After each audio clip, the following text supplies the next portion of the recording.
Madam President. The senator from Vermont. Thank you, Madam President. As we begin this new session, I think it's important for us to remember why we are here and what our job is as United States Senators. And what our job is, it seems to me, is to try to understand the needs of the American people, the problems facing our constituents, and propose real solutions to those problems.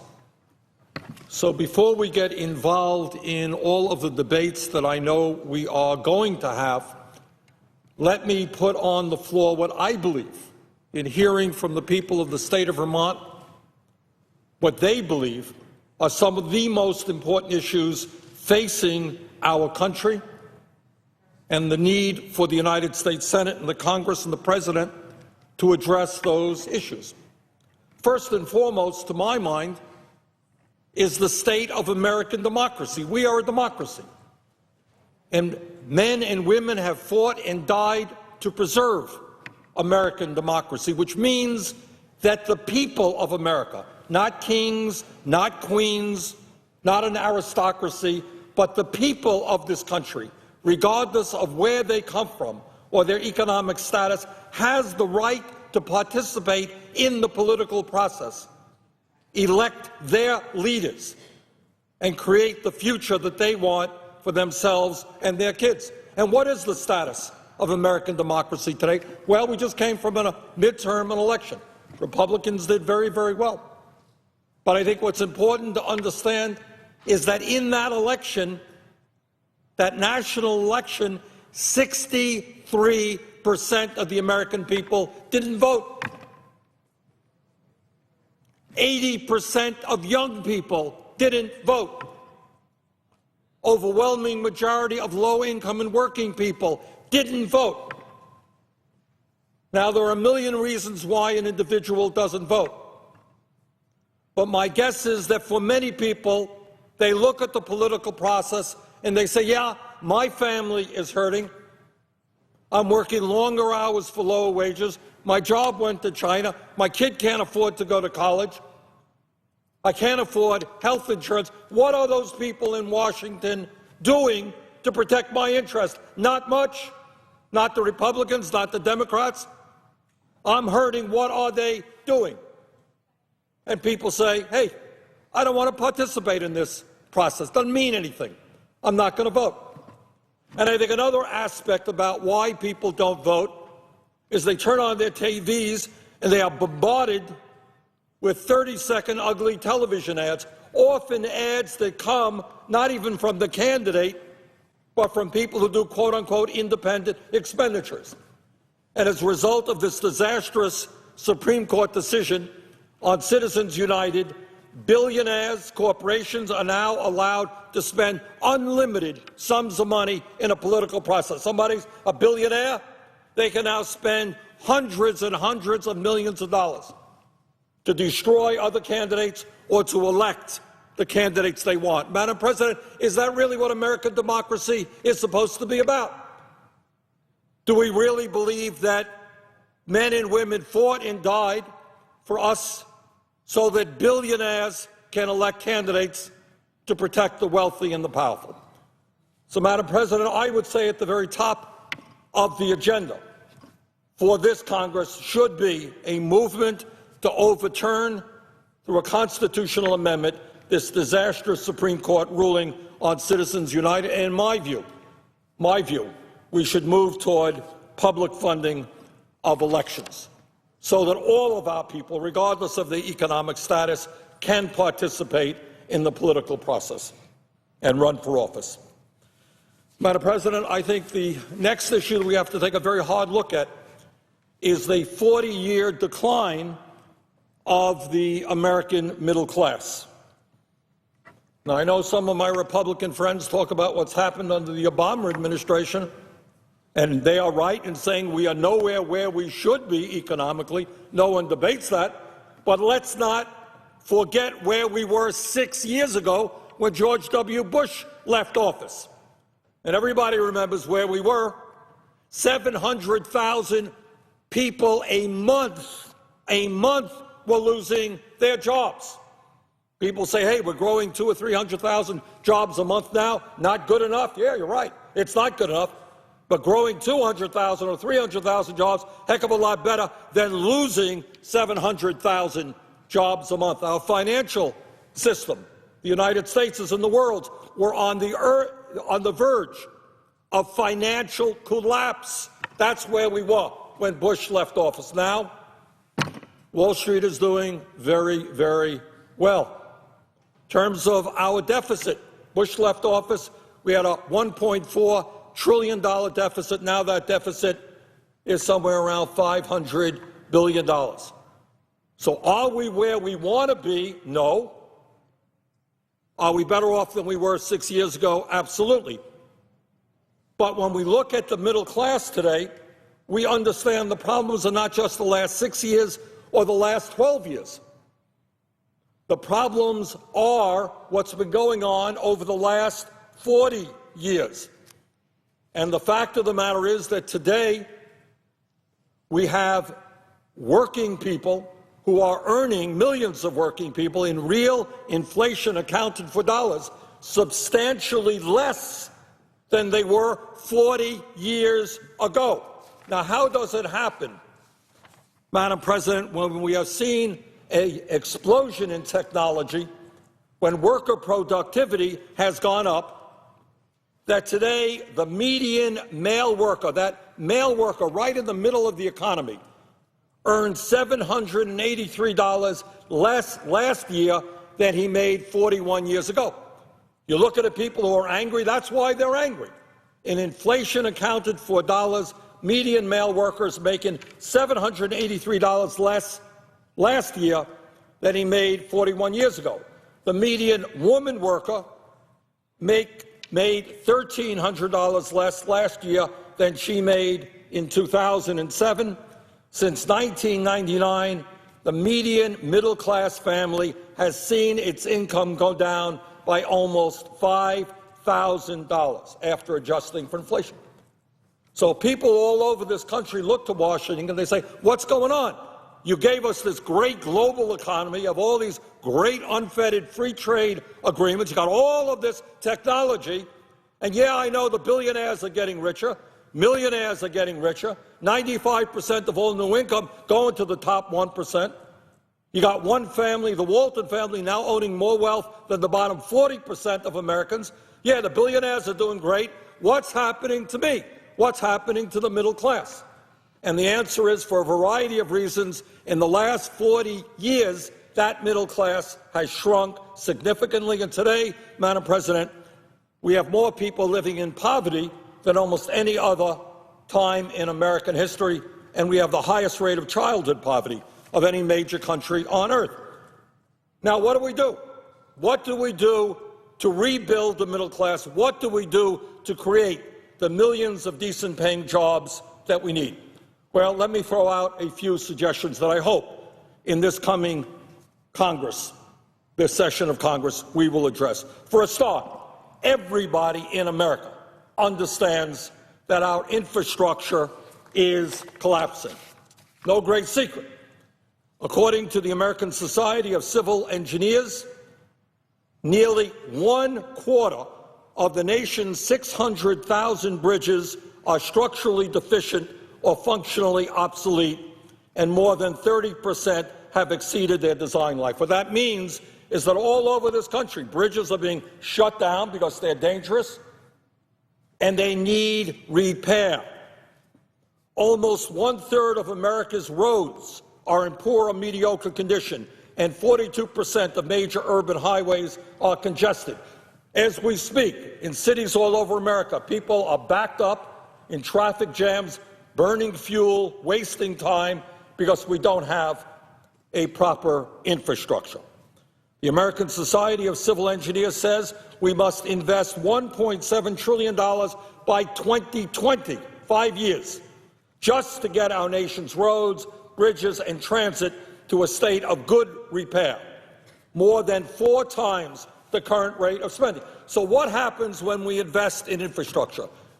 And, Madam President, I will be introducing legislation to invest $1 trillion in rebuilding our roads, bridges, water systems, wastewater plants, airports, older schools, rail. What happens when you do that? Well, I'll tell you what happens. $1 trillion in infrastructure investment not only makes our country more productive and efficient, but it also creates a substantial number of decent-paying jobs. A $1 trillion investment would maintain and create 13 million decent-paying jobs. The fastest way to create good-paying jobs is to rebuild our crumbling infrastructure, and in my view, that should be a very, very high priority for this Congress. Second issue that I think we need to address. Madam President, I understand there are differences of opinion on this issue, but I think that our kids and our grandchildren, when they look back on this period and they look at an issue like the Keystone Pipeline, what they will be saying is, what were you people thinking about? How could you go forward in terms of increasing the exploration and production of some of the dirtiest oil on this planet when virtually all of the scientists were telling us that we have to substantially reduce carbon emissions? Reduce carbon emissions, not increase carbon emissions. So in my view, Madam President, an important mission of this Congress is to listen to science, listen to the scientific community, and they are telling us loudly and clearly climate change is real. Climate change is caused by human activity. Climate change is already causing devastating problems in America and around the world in terms of drought, in terms of flooding, in terms of extreme weather disturbances, and we have got to transform our energy system away from fossil fuel into energy efficiency, into weatherization, into wind, into solar, into geothermal, and into other sustainable energies. And by the way, when we do that, we not only lead the world in reversing climate change, but we also create a significant number of jobs. Madam President, in this last election, interestingly enough, in some of the most conservative states in America, voters voted to raise the minimum wage because they understand that a minimum wage of $7.25 an hour here in Washington, D.C., federal minimum wage, is literally a starvation wage. No family, no individual can live on $7.25 an hour. And I want to applaud all of those fast food workers all over this country, people who work for McDonald's and Burger King, for having the courage to go out on the streets and say we have got to raise the minimum wage. I applaud their courage in doing that. And I applaud all of the states, the many states around this country, including the state of Vermont, that have raised the minimum wage. In my view, if you work 40 hours a week, you should not be living in poverty. And I would hope that one of the major priorities in this Congress is to raise the minimum wage to a living wage. And I would, over a period of years, raise that minimum wage to $15 an hour. Madam President, it is also unacceptable that in America today, women who do the same work as men earn 78 cents on the dollar compared to male workers. And I think we have got to address this discrimination, and we need to move forward with pay equity for women workers.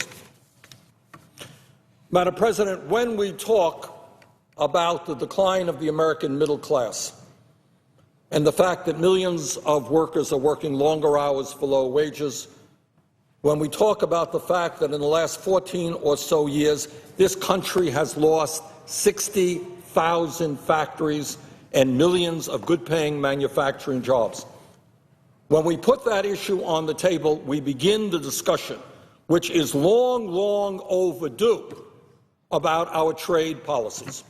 That's what we have to talk about. And the truth of the matter is, from Republican leadership in the White House, the Democratic leadership in the White House, there has been support for a number of trade policies which, when you look at the cold facts, have failed. NAFTA has failed. CAFTA has failed. Permanent normal trade relations with China, PNTR, has failed. And over the years, last 30 years, you had Republican presidents, Democratic presidents continuing to push unfettered free trade agreements, which say to an American worker, guess what? You're now going to be competing against somebody in China who makes $1.50 an hour. And if you don't like it, we're going to move our plant to China. And many companies have done exactly that. Do we think that that is fair? Do we think that's right? I don't. And right now we're going to be coming up with the Trans-Pacific Trade Agreement, TPP. And, Madam President, let me, without going into great detail at this point, tell you I have very, very, very serious problems with that agreement, both in terms of the process. No member of this Congress has been able to walk into the office where these documents, highly complicated legal documents, are held, bring staff in there, copy the information. We're not allowed to do that. But we're supposed to vote on a fast-track agreement to give the President the authority to negotiate that agreement. Doesn't make a lot of sense to me. So I would hope that we use the TPP as an opportunity to rethink our trade agreements. Trade is a good thing, but American workers should not suffer from unfettered free trade. Trade should be used to benefit the middle class and working families of this country, and not just the multinational corporations. Madam President, we live in a highly competitive global economy. Everybody understands that. And I think we also understand that our young people are not going to do well, and our economy does not do well unless our people have the education that they need to effectively compete in this global economy. It saddens me to note that a number of years ago, the United States of America led the world in terms of the percentage of our people who had college degrees. We were number 1. Today, we are number 12. We are number 12.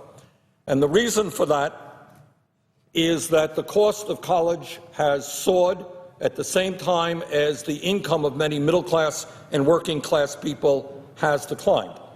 And we are in a position now where hundreds of thousands of young people thinking about their future look at the cost of college, look at the kinds of debt they would incur when they leave college, and they're saying, you know what, I don't want to go to college. I'm not going to go to college. I'm not going to get post-high school education. That is a very bad thing for this country. It is a bad thing for our economy.